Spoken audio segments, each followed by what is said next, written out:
Oke, kita akan masuk dalam doa ya. Kita akan bahas kitab Wahyu, pasal ke-8 dan beberapa hal yang sudah kita pelajari. Kita mohon pertolongan Tuhan. Mari kita masuk berdoa ya pada ibadah hari Minggu ini. Bapa, kami bersyukur di hadapan-Mu karena kami semuanya mendapatkan satu firman yang sudah kami terima, merupakan anugerah yang begitu besar, sehingga setiap hati kami menjadi milik Tuhan, dan setiap pribadi kami adalah seluruhnya dijamin dan dipelihara Tuhan. Bahkan dari awal kami tidak mengerti, kami tidak tahu bahwa kami sudah dipilih oleh Tuhan sampai pada kesudahan, kami dijamin dan kami bersyukur dan memuliakan Engkau dalam seluruh kehidupan kami, dan khususnya untuk melihat nasib manusia dan seluruh jagat semesta ini, bahwa Engkau sendiri akan menghentikan semua, yang Engkau sendiri akan mengakhiri Tuhan. Dan inilah satu pemandangan yang sangat mengerikan, yang sangat menakutkan. Tetapi bagi orang-orang percaya yang membaca kitab Wahyu ini akan mendapatkan satu harapan, ketenangan, hiburan, dan jaminan dari Tuhan. Terima kasih Bapa untuk kebaikan-Mu, dan di dalam Kristus kami mendapatkan seluruh kebenaran ini, dan di dalam Kristus kami mendapatkan seluruh penggenapan dan seluruh kelimpahan daripada berkat-Mu. Terima kasih untuk seluruh hati kami, dan khususnya biarlah Roh Tuhan menolong kami untuk bisa menikmati dan menjalani serta seluruh kehidupan kami sungguh-sungguh berkenan pada Tuhan.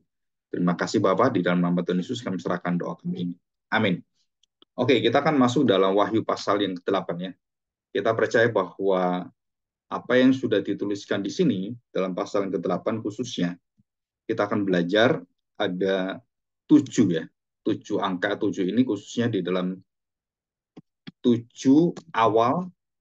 7 itu lambang angka sempurna dari Tuhan. Jadi kalau Tuhan melakukan sesuatu termasuk hal-hal yang bersifat rohani itu berkelipatan 7.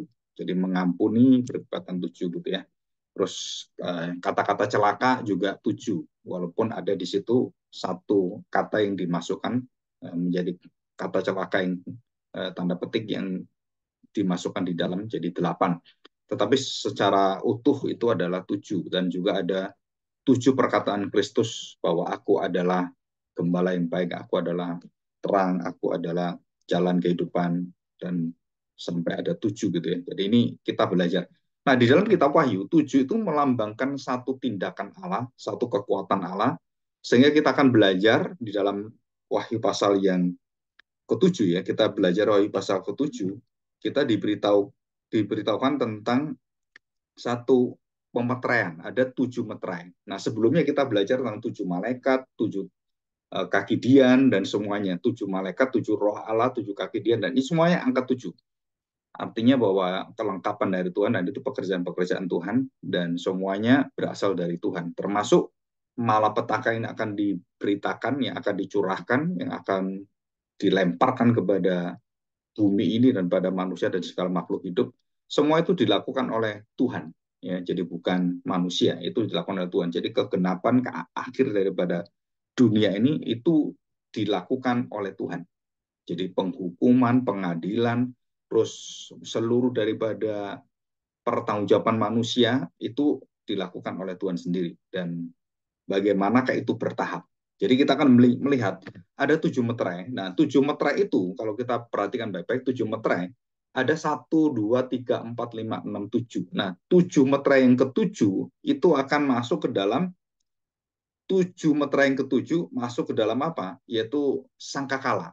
Jadi 7 meterai yang ketujuh itu sebelum dibukakan Asura itu akan dipersiapkan, akan ada sangkakala, juga 7 sangkakala yang akan ditip oleh 7 malaikat. Ya, dari 7 sangkakala itu, dari 7 meterai dibuka, dan semua dibuka oleh kekuatan Kristus sendiri yang membukanya. Dan kemudian di sini ada 7 sangkakala, dan kemudian 7 cawan yang dicurahkan. Jadi 7 meterai, 7 sangkakala, 7 cawan, dan semua ini adalah 7 malaikat, 7 malaikat. Dan di sini yang membuka adalah Kristus, meterai itu. Jadi meterai itu satu gulungan, tetapi dia ada 7 meterai.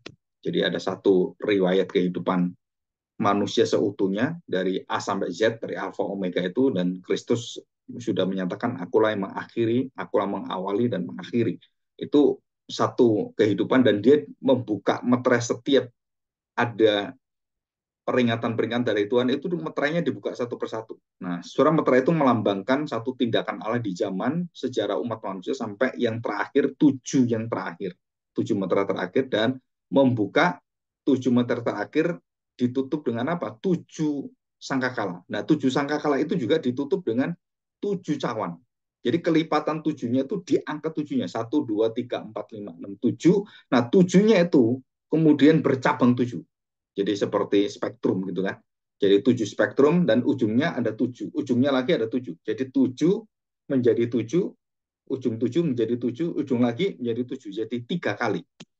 Jadi tujuh kali tujuh kali tujuh. 70 kali 7 kali.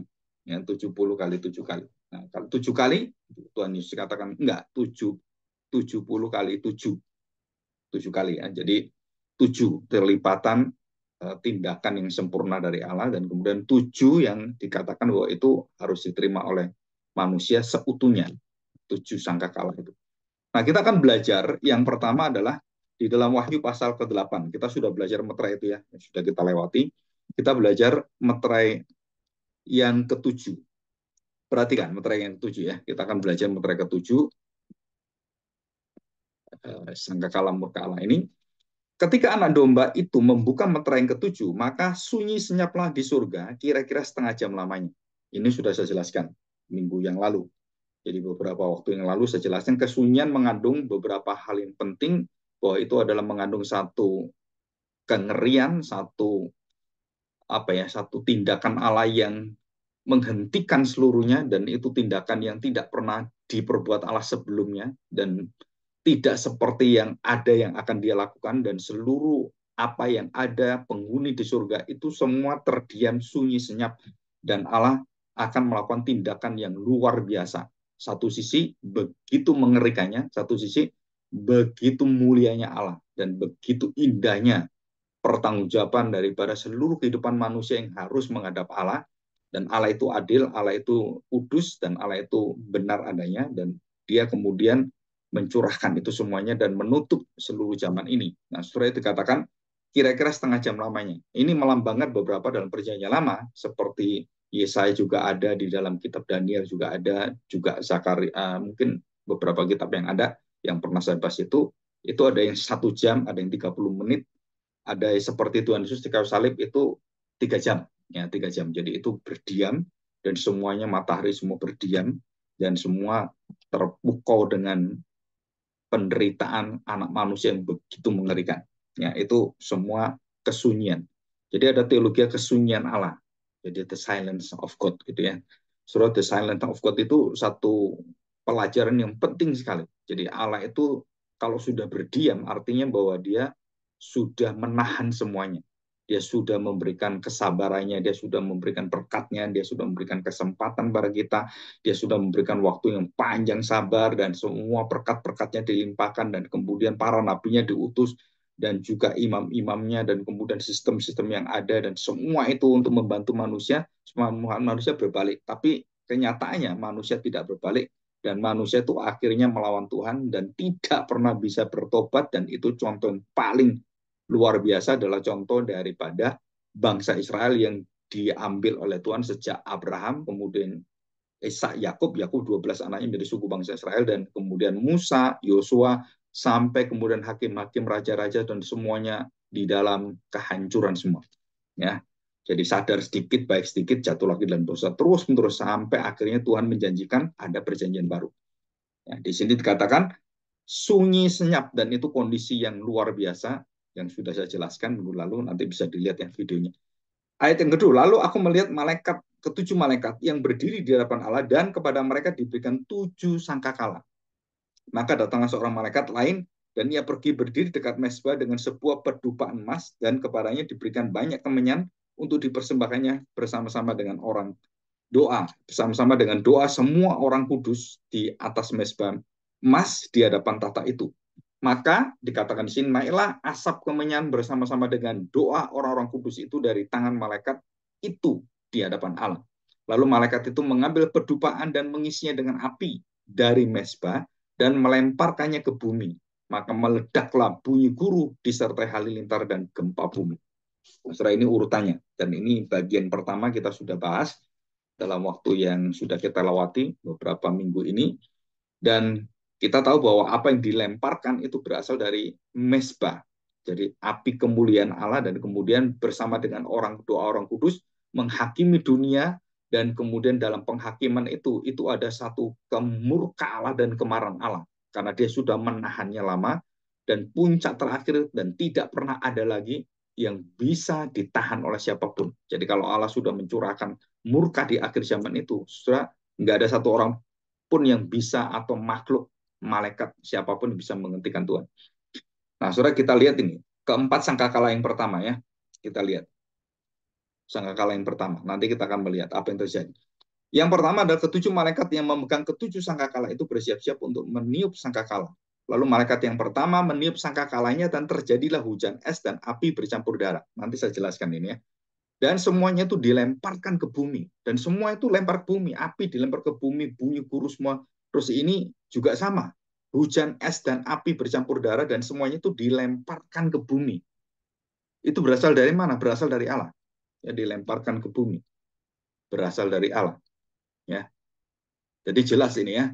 Maka terbakarlah sepertiga dari bumi dan sepertiga dari pohon-pohon, dan hanguslah seluruh rumput-rumput hijau.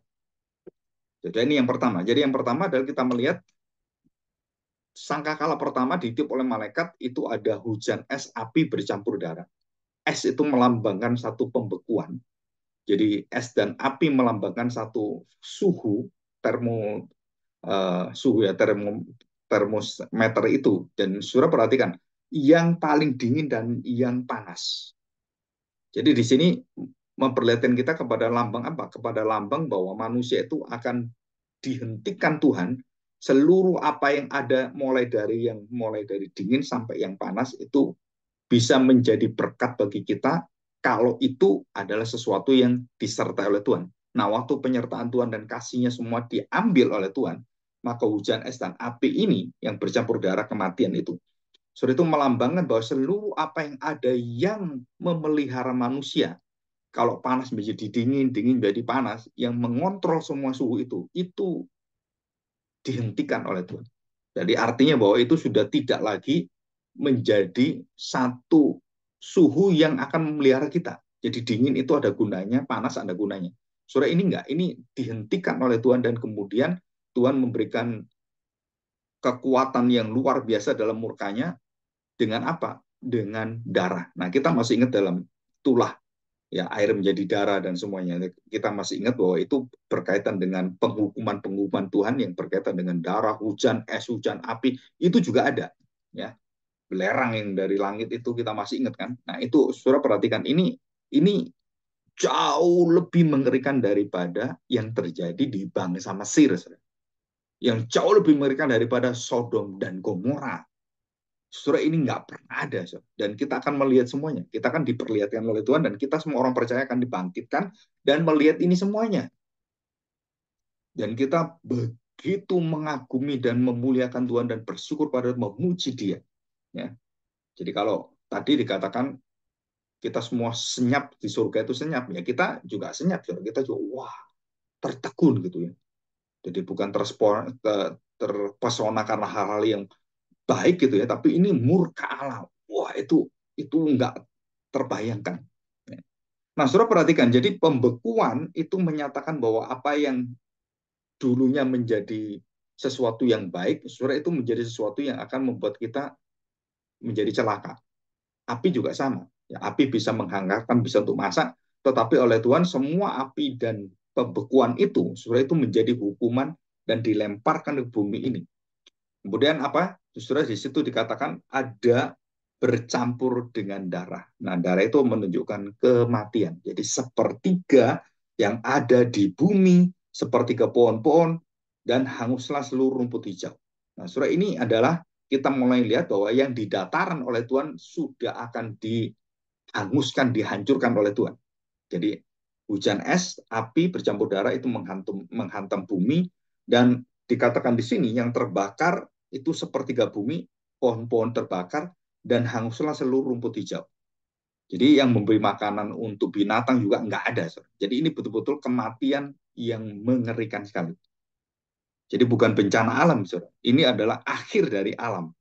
Bukan musibah, tetapi ini adalah satu seperti kejadian yang bukan hanya musibah ini, saudara. Ini sesuatu yang seperti air bah, yang betul-betul mematikan semua orang. Ya, jadi pembukaan ini. Jadi darah itu berbau amis, darah itu yang artinya adalah nyawa di situ akan bercampur dengan api, dan saudara itu bayangkan itu semua akan kita lihat bahwa kematian dan waktu Tuhan melemparkan itu, saudara itu tanda petik itu menjadi sesuatu yang kematian darah yang di mana-mana, ya, dicampakkan ke bumi. Jadi manusia binasa tanpa Kristus, dan juga doa-doa orang kudus yang disiksa, kemudian ditolak, kemudian yang dibunuh, yang dibantai, dianiaya, dan seluruh orang-orang itu semua, termasuk orang-orang Kristen yang ada di Indonesia, di negara-negara di seluruh dunia ini, yang dilawan semuanya, surah itu semua akan mengalami kematian. Ya. Jadi bisa melalui musibah yang terjadi secara ringan dalam hidup manusia, bencana alam, gempa bumi, gunung meletus, tsunami, dan banyak yang lain. Ya, itu bisa dipakai Tuhan untuk memperingati manusia, memperingatkan manusia, dan supaya mereka betul-betul tahu siapakah Tuhan, dan kalau Tuhan marah, dan dia mengizinkan itu semua, nggak ada satu orang bisa menang. Mau dimanapun kita berada, pasti ketembus. Nah, kita lihat sekarang tanda yang kedua, ya. Jadi tanda yang pertama kita tahu kesuburan, rumput, semua kehidupan manusia untuk binatang, untuk manusia sendiri itu dihabisi dan manusia pasti mati. Nggak ada makanan, nggak ada semuanya. Ya.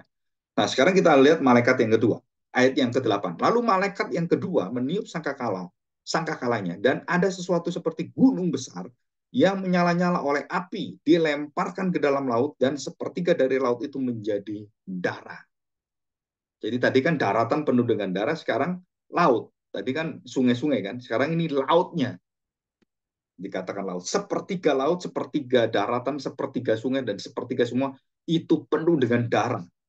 Dan matilah sepertiga dari segala makhluk yang bernyawa di dalam laut, dan binasalah sepertiga dari semua kapal. Jadi kapal-kapal di laut yang bagus, yang cruise itu, yang star cruise, apa, yang mega cruise itu, semua hancur total. Dan kematian di mana-mana, di laut, di darat, dan di sungai, mati semuanya.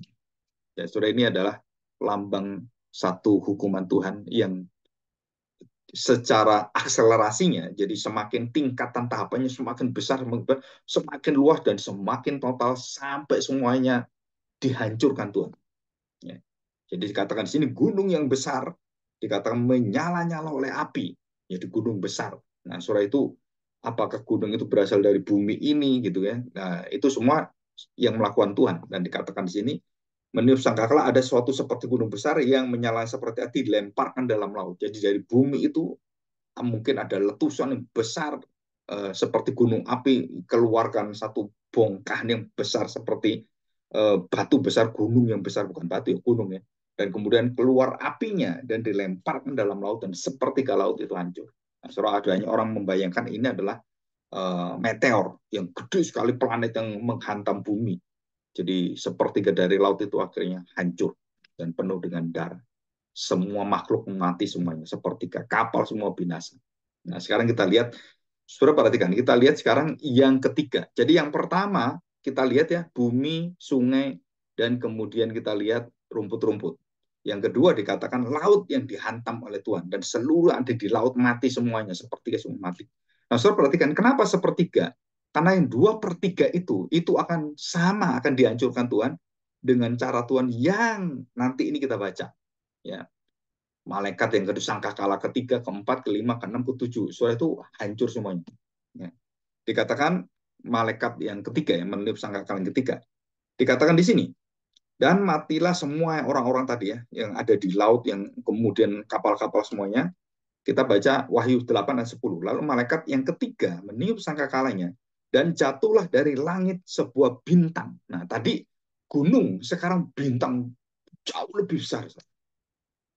Jadi bintang yang betul-betul itu jauh lebih gede daripada bumi kita ini kan. Bintang itu kan ada yang kecil, ada yang besar. Kalau kita lihat planet yang paling besar yang seperti bintang itu besarnya bisa ribuan dan puluhan ribu kali dari planet bumi kita.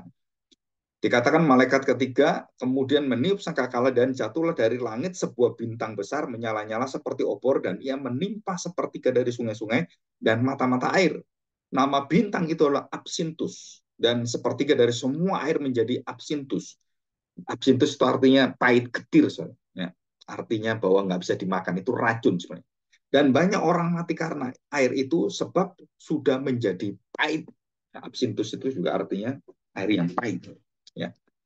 Nah, yang keempat sekarang. Lalu malaikat yang keempat meniup sangkakalanya dan terpukullah sepertiga dari matahari dan sepertiga dari bulan dan sepertiga dari bintang-bintang sehingga sepertiga daripadanya menjadi gelap dan sepertiga dari siang hari tidak terang dan demikian juga malam hari.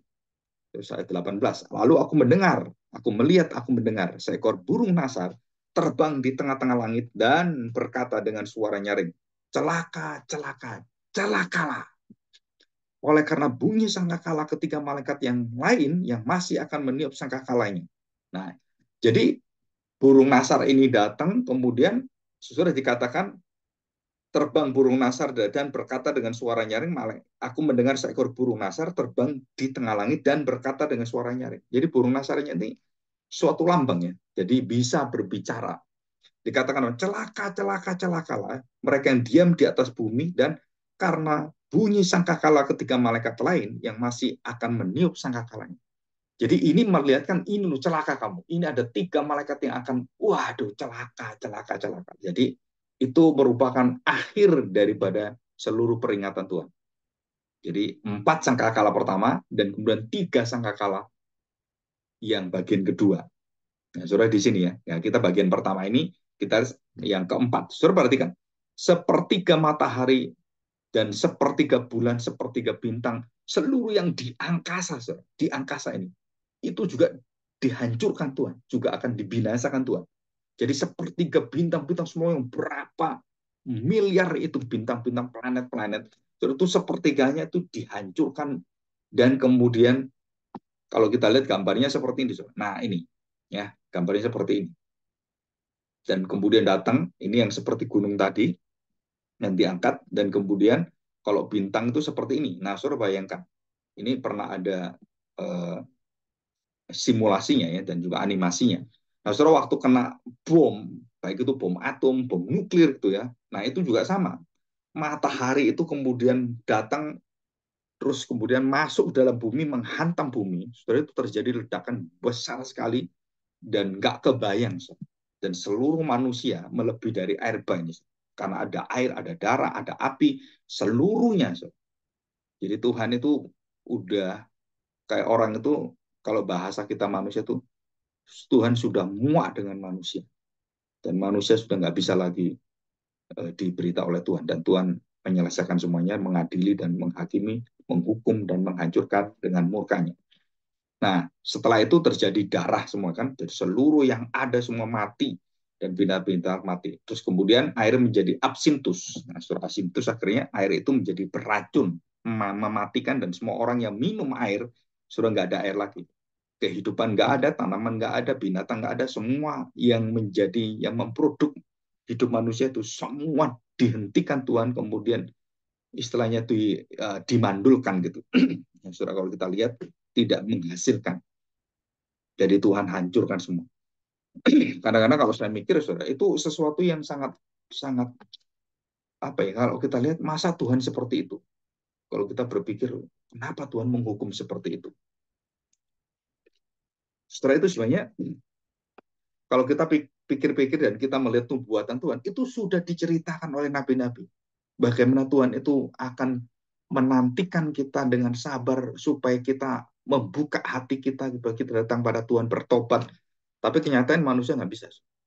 Jadi mereka yang bertobat itu mereka yang mendapatkan perjanjian dari Tuhan yang diberi Roh Kudus, yang mengenal anak Allah dan kemudian mendapatkan anugerah Tuhan dan dipilih oleh Tuhan, dipanggil oleh Tuhan, terus dibenarkan oleh Tuhan, dikuduskan oleh Tuhan, dan dimuliakan oleh Tuhan. Dan tidak akan ditinggalkan oleh Tuhan. Nah, itu orang-orang yang akan diangkat oleh Tuhan bersama dengan Tuhan. Tapi orang-orang yang tidak menerima Kristus, semua kehidupannya itu akan penuh dengan kematian. Dan di atas, di bawah, di laut, di sungai, di mata air, di dalam laut, terus di bumi, di gunung, semua itu Saudara, itu kehancuran yang luar biasa. Ini bukan musibah, ini tetapi kekuatan, kematian, kehancuran total semesta alam. Jadi langit pun digulung oleh Tuhan. Itu istilah dari syair-syair perjanjian lama. Jadi Allah akan menggulung, ya, dari Mazmur Daud juga ada, dan juga ada beberapa para nabi juga mengingatkan bahwa akan digulung oleh Tuhan. Surah di sini jelas sekali bahwa inilah gambaran yang mengerikan. Kemudian apa yang terjadi? Surah, seluruh kehidupan manusia nggak ada tempat yang bisa menjadi sandaran sembunyi manusia. Mau di laut, mau di udara, mau di gua-gua, semuanya nggak bisa. Itu adalah kehidupan yang mematikan.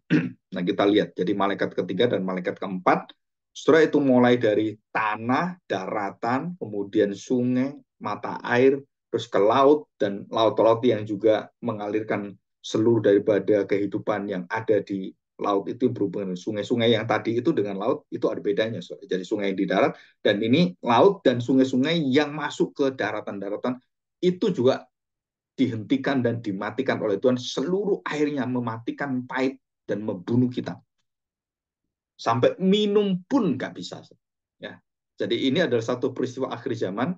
Setelah jangan dibayangkan ini apa ya, kalau orang mengatakan bahwa oh ini ada semacam uh, terjadi tahapan-tahapan dan kita ada di dalamnya. Setelah kita waktu ini terjadi, penghukuman Tuhan terjadi, kita tidak dihukum. Kita umat yang tidak dihukum Tuhan. Jadi kita tidak berada di sana. Jadi ada tafsiran, oh kita nanti murtad karena terjadi satu kehidupan yang susah, kesengsaraan yang luar biasa. Kemudian orang-orang Kristen itu ada yang murtad. Sebenarnya itu ajaran yang nggak benar. Ajaran yang tidak sesuai dengan Alkitab. Kenapa? Karena kita tidak akan mengalami kutukan hukuman dari Tuhan. Kita dilindungi Tuhan. Kita akan diangkat, kita akan dipisahkan oleh Tuhan. Kambing dan domba, gandum dan ilalang, orang bijaksana, gak dipisahkan, dan orang bodoh, dan semua dipisahkan oleh Tuhan. Sudah tahu ini gelap dan terang, itu nggak bisa. Jadi nggak mungkin Tuhan menghukum orang benar dengan orang berdosa. Nggak mungkin. Ya. Walaupun kita bisa mengalami musibah bencana, kita bisa juga mengalami bahkan kita mati. Tetapi nyawa kita dijamin oleh Tuhan. Ya, karena semua hal terjadi. Tapi di akhir zaman ini beda. Ya. Jadi waktu malaikat yang keempat itu meniup sangkakala, suara terpukullah sepertiga dari matahari. Ini bukan yang di bawah loh, ini yang ada di atas di langit kita. Jadi kita lihat di bawah itu hancurnya luar biasa dan mengerikan luar biasa. Terus di langit juga sama, saudara. Terjadi satu suara, wah, saudara, mengerikan sekali. Jadi kemudian sampai gelap, bulan pun tinggal apa ya, tinggal cuman sedikit saja, karena itu bulan juga sepertiga hancur semua. Dikatakan di sini menjadi gelap dan sepertiga dari siang hari tidak terang, dan demikian juga malam hari. Jadi manusia tidak mendapatkan tanda petik kecerahan hidup. Matahari diberikan oleh Tuhan, hujan diberikan oleh Tuhan. Setelah itu semua berhenti semua. Kemurahan Tuhan semua berhenti. Sekarang masih ada, saudara. Masih ada hujan, masih ada terang.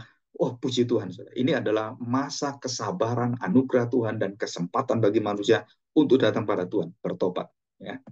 Nah, saudara, saya ingin membahas yang terakhir adalah kata celaka-celaka, celaka. Ya, di sini. Saudara, kenapa saya membahas ini? Saudara, ini karena celaka-celaka ini sebenarnya ada di dalam beberapa pembahasan saya tentang kata celaka ini ya. Pembahasan itu, nah kalau kita lihat, nanti kita lihat di dalam kemuliaan kedatangan Kristus ya. Nah ini, nah saudara perhatikan, celaka, celaka, celaka. Nah saudara, kalau kita tahu bahwa celaka yang diajarkan oleh Tuhan Yesus dan juga yang ada di dalam kitab Wahyu ini, Tuhan Yesus di dalam Matius 23, ya khususnya Matius 23, ada 7 celaka. Tuhan Yesus katakan, coba kita baca ya, supaya kita tahu. Matius 23, saya beri contoh yang pertama saja. Matius 23, demikian bunyi firman Tuhan ya. Nah ini, ayat yang ke-13. Dari ayat yang ke-13. Ya, katakan di sini. Sudah perhatikan ya, 13 sampai ada yang 23 ya. Celakalah kamu, hai orang ahli-ahli Taurat dan orang-orang Farisi, hai kamu orang-orang munafik, karena kamu menutup pintu-pintu kerajaan surga di depan orang. Sebab kamu sendiri tidak masuk dan kamu merintangi mereka yang mau berusaha masuk. Jadi orang yang mau masuk percaya pada Tuhan itu menjadi nggak bisa percaya. Kenapa? Mereka menjadikan orang-orang itu menjadi 2 kali lebih jahat dari mereka. Lebih tidak punya belas kasihan. Nah, ini adalah celakalah kamu. Nah, surah celaka ini ada 7 celaka dan sebenarnya karena ayat 14 itu ditambahkan oleh Bapak Gereja, celakalah kamu hai ahli-ahli Taurat dan orang Farisi, hai kamu orang-orang munafik sebab kamu menelan rumah-rumah janda, sedang kamu mengelabui mata orang dengan doa panjang-panjang, sebab itu kamu pasti akan menerima hukuman yang lebih berat. Ya. Jadi di situ termasuk orang-orang Farisi, ahli Taurat, orang-orang munafik itu masuk dalam hukuman yang tadi itu, yang mengerikan itu. Nah, sudah dikatakan di sini sesuatu yang hal berkaitan dengan apa? Dengan belas kasihan. Janda-janda yang perlu dibelas kasihan malah diperas. Jadi seorang yang sudah jatuh ketimpa tangga, kemudian diijak lagi mereka dan dimanfaatkan, dan betul-betul itu sangat sadis. Ya. Tidak berberi kemanusiaan, tidak ada belas kasihan. Itu orang-orang Farisi dan ahli Taurat itu orang-orang yang tidak punya belas kasihan. Tuhan Yesus katakan ini dengan jelas. Kamu nggak punya belas kasihan. Kamu secara agama betul, tapi Tuhan katakan enggak, celakalah kamu. Dan Tuhan katakan itu celaka itu setiap kalimat celaka dimulai dengan celaka, 7 kalimat celaka. Ya, jadi kalau kita lihat di dalam kitab Yohanes 7 kalimat Tuhan Yesus yang baik, ya. Tapi di dalam Matius 7 kalimat itu 7 kalimat kematian, kebinasaan, dan penghukuman dari Tuhan. Celakalah kamu. Semuanya ini berkaitan dengan apa? Dengan hidup yang betul-betul tidak pernah mengerti akan hati yang mengutamakan Tuhan. Jadi intinya celakalah itu adalah ada 3. Yang pertama adalah mereka tidak mengenal Allah adalah Allah yang tahu segala sesuatu berdaulat dan dia tahu siapa yang benar dan tidak, siapa yang pura-pura munafik. Yang kedua adalah dia memberikan kemurahannya, dia memberikan kebaikannya, dia memberikan belas kasihannya. Dan yang ketiga, kalau semua diberikan dan kita tidak mengutamakan Allah, maka Allah akan membuang kita semuanya. Nah, ini tema saya waktu nanti Natal tanggal 17 Desember. Saya membahas tema khusus ini. Tema apa? Kemuliaan kedatangan Kristus di dalam Natal. Dan kedatangan Kristus yang kedua kali. Kemuliaan sama apa itu, saudara? Saudara, mengutamakan Kristus di dalam hidup kita. Seperti Maria, jiwaku memuliakan engkau. Dia membuka nyanyian itu dengan apa? Jiwaku magnificat. Ya, jadi magnify. Jadi sesuatu yang luar biasa, besar, indah aku. Dan itu diterima dan mendapatkan satu hidup yang mengutamakan Tuhan. Jadi Maria dan Yusuf itu hidup tidak memperdulikan kepada, aduh nanti kalau saya capek gimana, kalau saya hamil, terus nanti masalah besar itu.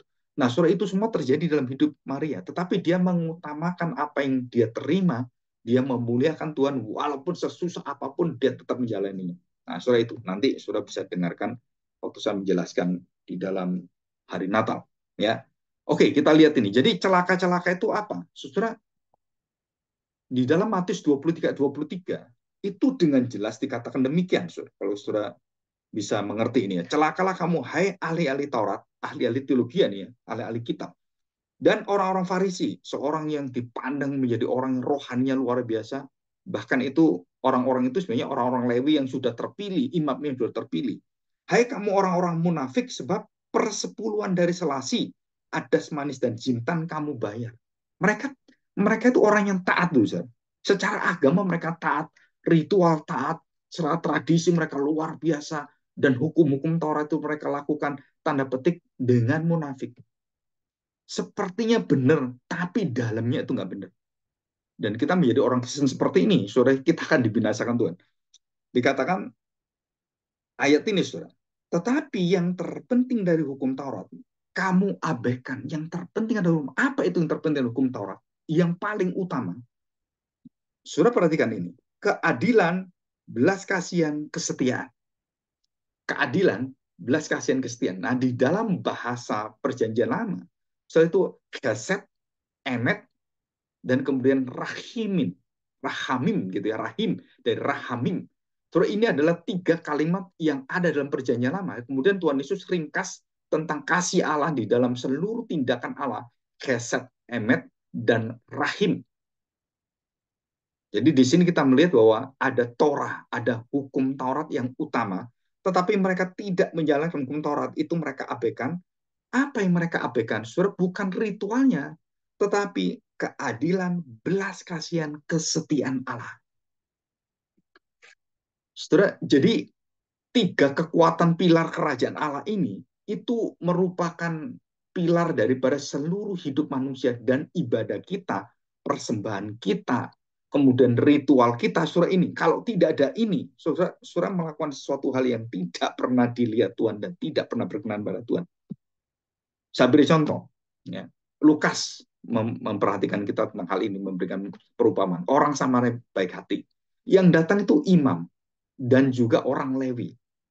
Ini adalah orang beragama yang memimpin agama yang puncak dari kerohanian. Tapi orang-orang ini tidak berbelas kasihan. Jadi waktu melihat orang Farisi, ini musuhnya dia, wah, sedang kondisi yang sakit dan kemudian mau mati. Nah, saudara, ini bukan musuhnya. Ini adalah bangsanya sendiri yang harus ditolong, orang Israel ini. Jadi umatnya dia. Dia kalau gembala harusnya mengembalakan dan dia harusnya bisa memelihara dan menanggung semuanya itu. Karena dia orang yang punya duit kaya sekali. Imam dan orang Lewi itu orang-orang yang kaya, saudara. Nggak pernah kekurangan apapun. Mereka bisa menolong siapapun. Duitnya banyak, persembahannya banyak. Dan waktu mereka melihat ini, mereka nggak mau tahu. Ini saudaranya, ini umatnya. Mereka nggak peduli. Saudara. Mereka nggak punya belas kasihan. Mereka nggak punya keadilan. Mereka nggak ada kesetiaannya. Saudara. Mereka setia kepada dirinya sendiri. Berpusat pada dirinya. Dan kemudian Tuhan Yesus memberikan ilustrasi yang ketiga. Orang yang ketiga apa? Orang Samaria. Musuh mereka yang dibenci oleh mereka karena perkawinan campur, karena begitu banyak masa lalu itu. Orang Samaria juga betul-betul orang yang apa ya, kalau kita lihat kawin campur dan kemudian menyembah berhala dan kemudian mereka menghancurkan kesukuan Israel. Ya, suku Dan juga Benyamin juga terlibat di dalamnya. Nah, Saudara, perhatikan baik-baik bahwa di dalam ilustrasi Tuhan Yesus, waktu Tuhan Yesus memberitahukan tentang celaka, celaka, celakalah, dan 7 celaka, celaka, celaka, celaka, celaka, Saudara. Intinya dari celaka itu adalah kamu tidak memiliki belas kasihan, kamu tidak memiliki keadilan Tuhan, kamu tidak memiliki kesetiaan. Bukan aku ini setia, aku ini kan luar biasa, aku main Tuhan, aku sudah 10 tahun, aku sudah tiap minggu datang ke gereja, bisa 3 hari, 3 kali datang ke gereja, aku doa datang. Saudara-saudara, tapi kalau saudara semuanya itu tidak mempunyai belas kasihan kepada umat Tuhan, kepada saudara Tuhan, Tuhan Yesus mengatakan dalam Matius pasal 25, kamu tidak mengerti, kamu tidak tahu. Aku haus, aku lapar, kamu nggak menolong aku. Dan mereka mengatakan, loh, kan aku sudah nolong Tuhan. Aku kan sudah melakukan itu untuk Tuhan. Kapan kami nggak melakukannya? Kan seolah-olah mereka itu melakukan, padahal mereka nggak melakukannya. Orang lain yang melakukannya. Dan sebaliknya orang-orang yang baik itu, orang-orang yang diilustrasikan oleh Tuhan, mereka melakukan kebaikan dan mereka tidak mengingatnya. Bagaimana saya tahu? Kapan ya saya melakukan itu Tuhan? Kan kok menolong orang itu kami sudah nggak ingat lagi Tuhan. Nah, saudara perhatikan, orang punya belas kasihan itu gampang tidak mengingat apa yang dia lakukan dan dia tidak mengingat untuk kemudian mencari balasnya, memberi tangan kirinya minta-minta seperti itu. Enggak, saudara, dia memberi betul-betul dia memberi dan dia tidak mengingat lagi. Kalau bahasa kita, bahasa sehari kita, mereka melupakan itu, saudara. Padahal Tuhan nggak pernah lupa gitu kan. Tuhan selalu ingat, tapi tidak mengingatnya, tidak lagi sesuatu yang dia ini sudah sesuatu sukacita. Jadi nggak perlu diingat lagi. Kalau Tuhan memperingatkan kita, kalau kamu melakukan perbuatan baik, kasih, mengingatnya kembali dan meminta orang itu membalikkan. Kamu tidak berbuat kasih, kamu tidak berbuat belas kasihan. Kamu berbuat supaya orang lain itu mencari imbalan. Kamu mencari imbalan, kamu mencari upah. Saudara, gembala yang baik itu tidak mencari upah. Anak Tuhan yang baik tidak mencari upah, tidak mencari pembalasan, tidak mencari pembalasan kejahatan-kejahatan, terus minta dibalas kalau dia berbuat baik. Surah itu nggak ada. Ya, kita belajar memberikan kebaikan, kemurahan, belas kasihan, pengampunan, penerimaan surah itu betul-betul tulus dan tidak mengatakan, oh nggak, kamu kan tak tak bayar, kamu kan sudah utangmu sudah tak bayar. Surah nggak perlu. Kenapa? Karena kita semua dari Tuhan, semua dari Tuhan. Surah itu semua akan membuat kita hati kita sakit. Kenapa? Kalau kita baik dengan orang kemudian lupa kita, dan waktu kita dalam keterpurukan, orang yang baik itu menjadi kaya, dan kemudian kita mengingat kebaikan kepada dia, sakit hati kita. Dan kita nggak diperbolehkan seperti itu. Jadi hati yang tidak berbelas kasihan, merciless, dan itu sangat bahaya. Dan dikatakan celakalah, celakalah, celakalah. Apa itu? Hati yang pahit, hati yang tidak ada kasih Tuhan, hati yang tidak ada belas kasihannya, hati tidak ada kemurahannya, dan hati itu tidak ada kesetiaan dari Tuhan, dan hatinya itu tidak ada yang disebut sebagai kebenaran yang adil. Saudara. Jadi dia tidak melakukan keadilan itu karena belas kasihannya nggak ada. Tapi orang Samaria yang baik hati itu melakukan itu, merawat dia dan mengangkutnya kepada kudanya, dan kemudian naruh di penginapan dan menjamin dia kepada yang di penginapan. Dia berkata, nanti kalau ada kekurangan apapun aku menjaminnya. Ini aku berikan semuanya. Kalau kurang aku tambahin, nanti aku membayar semuanya. Sudah bayangkan, itu orang Israel dengan orang Samaria itu bermusuhan.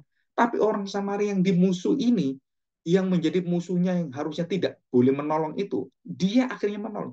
Jadi musuh yang mengasihi kita. Saudara, ini betul-betul sesuatu yang membalikkan seluruh pikiran kita. Seharusnya kamu yang mengasihi saudaramu, seharusnya kamu yang mengasihi Tuhan untuk supaya bisa mengasihi saudaramu, kamu sudah diberkati mengasihi saudara. Kenapa musuhmu mengasihi saudaramu, kamu nggak mengasihi? Saudara, ini bertolak belakang. Seharusnya kamu berkewajiban, harusnya kamu yang menolongnya. Kenapa musuhmu yang menolong kamu? Yang kamu musuhi menolong umatmu. Nah, saudara, ini satu pikiran yang betul-betul dibalik oleh Tuhan. Perumpamaan kerajaan Allah itu perumpamaan yang betul-betul menyakitkan, saudara. Itu membuat suatu hati orang Farisi itu seperti main catur, itu disekakmat dan nggak bisa berkutik dan dijebak oleh Tuhan, dan kemudian dituduh oleh Tuhan, dan kamu nggak bisa lari ke sana. Nah, saudara, ini di akhir zaman akhirnya keluarlah kalimat ini. Nah, di dalam kitab Wahyu, celaka, celaka, celaka ini ada 7 kalimat. Saudara. Hebat sekali ya. Karena kitab Wahyu itu menuliskan oleh Yohanes. Yohanes menuliskan 7 celaka, dia juga menuliskan kitab Wahyu 7 celaka. Nah, saya tidak membahas 7 celakanya itu apa. Dan ini semua berkaitan dengan penghukuman Tuhan. Dan intinya adalah mereka yang dihukum oleh Tuhan, mereka tidak memiliki belas kasihan. Tidak ada keadilan. Tidak ada kesetiaan. Apalagi satu persahabatan. Sudah nggak ada. Nah, yang memimpin orang-orang dibinasakan tidak punya belas kasihan ini siapa? Surah yang memimpin adalah iblis sendiri. Iblis itu nggak punya belas kasihan. Dia ngerti teologi ya. Dia ngerti Tuhan itu Allah itu satu. Tuhan itu Esa. Yesus itu adalah anak Allah. Dia tahu semua, saudara. Tetapi hatinya tidak punya belas kasihan, saudara. Bahkan untuk dirinya sendiri pun dia nggak punya. Artinya apa? Kalau dia punya belas kasihan terhadap dirinya, dia bisa bertobat. Saudara. Nggak ada, saudara. Dia betul-betul bapak pembohong. Jadi semua yang dikatakan itu nggak ada yang benar. Dan saudara, perhatikan baik-baik, kalau orang-orang yang tidak berbelas kasihan ini, dan kemudian orang-orang itu menjadi contoh kebinasaan dan dibinasakan Tuhan, saudara, dan Tuhan mengatakan itu siapa? Pemimpin-pemimpin rohani, pemimpin gereja. Orang Farisi ahli Taurat itu pemimpin-pemimpin guru-guru agama. Saudara. Kalau kita ngomong itu, wah pastor, terus kemudian kardinal, terus kemudian pendeta-pendeta, penginjil-penginjil, penatua-penatua, diakan-diakan, sudah pemimpin semuanya. Dan Tuhan katakan, engkau semua munafik, engkau celaka. Saudara, jadi kalau kita lihat begini, saudara, Tuhan Yesus mengatakan celaka, itu bukan dosa yang berkaitan dengan, wah orang-orang ahli Taurat itu, orang Farisi ahli Taurat itu membunuh orang gitu. Enggak membunuh mereka, saudara. Mereka tidak berbuat yang tidak rohani. Mereka berdoa bagus. Mereka melakukan pelayanan sangat setia dalam tanda petik pandangan kita ya. Dan mereka melakukan dengan rapi, dengan teratur. Mereka begitu indah formalitasnya dan keteraturan waktunya. Wah, disiplinnya luar biasa. Setelah Tuhan melihat itu sesuatu hal yang dijalani mereka itu semua berjalan baik yang baik. Kalau kita lihat baik, saudara. Pelayanan gereja, berkhotbah itu baik semua. Tetapi kalau hatinya tidak ada belas kasihan, tidak ada kemurahan, kesetiaan, dan tidak ada keadilan dari Tuhan. Surah apa yang dilakukan? Itu semuanya kebinasaan, surah. Tuhan mengatakan, aku tidak kenal engkau. Loh, aku kan sudah berbuat mujizat, aku sudah penuh buat, aku melakukan semuanya, bahkan aku mati untuk kamu, Tuhan. Aku bisa melakukan banyak hal pelayanan dan aku bisa membawa orang sudah datang padamu bertobat, saya baptis, ada ribuan orang, ratusan ribu, jutaan orang, seperti gitu kan. Tuhan katakan, aku nggak kenal kamu. Kenapa? Karena kamu nggak punya belas kasihan. Kamu bisa membaptis orang, tapi kamu nggak bisa menolong jemaatmu yang miskin, yang berada di tempat yang kamu tahu nggak? Mereka memberikan persembahan, orang miskin memberikan persembahan pada kamu, dan kamu sia-siakan semuanya. Dan kamu tidak pernah mengingat mereka. Waktu mereka telanjang, waktu mereka haus, waktu mereka lapar, mereka di penjara, mereka mengalami. Di mana kamu? Saudaraku itu. Jadi bukan orang di luar gereja ini, saudara. Ini adalah saudara Kristus, murid-murid Tuhan Yesus, pengikut Tuhan Yesus. Termasuk kita semuanya. Kalau kita mengalami kelemahan di dalam keterpurukan, saudara, dan tidak ada orang bisa menolong kita, saudara, Tuhan mengirim saudara-saudara yang mengerti, punya hati belas kasihan. Dan saya juga mengalami hal yang sama. Jadi kalau waktu saya bermisi, wah, saya bermisi, aduh, nggak bisa. Ini kenapa? Nggak ada yang menguatkan, nggak ada dananya, kurang semuanya. Saudara, kita berdoa. Tiba-tiba ketemu satu orang kemudian menanyakan kepada saya, gimana Pak Agung, misimu, bagaimana ini semuanya? Oh iya, saya ini kemungkinan yang bulan ini dan tahun ini kami tidak bermisi. Loh, kenapa nggak bermisi? Nah, kemudian berlanjut, dan udahlah, coba nanti saya akan bantu Pak, gitu kan. Maksudnya gimana bantu? Nanti saya kirim, saya transfer. Saudara, dia adalah orang-orang yang punya hati yang digerakkan oleh Tuhan, dan waktu kita dalam kebutuhan-kebutuhan seperti itu, haus, lapar, mau mengerjakan pekerjaan pelayanan Tuhan, dan orang itu begitu gampang dan tidak berpikir, tidak bertanya macam-macam, saudara. Nanti aku seperti ini, gimana kalau seperti ini? Enggak ada, saudara. Dia bantu-bantu aja.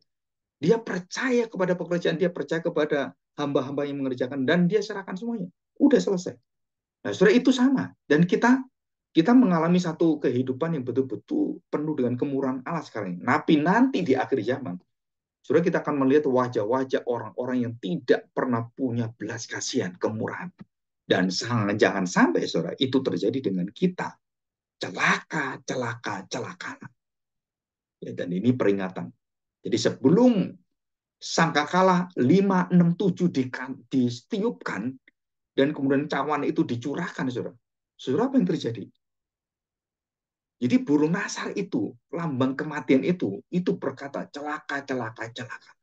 Dan kemudian sangkakala 567 disembunyikan. Dan kita semuanya melihat itu. Sangat mengerikan, tetapi kita memuji Tuhan. Begitu indah, begitu agung, begitu mengherankannya Tuhan. Ya, kita bersyukur hari ini, kita bersama-sama berdoa dan kita mohon pertolongan Tuhan supaya kita mendapatkan satu kekuatan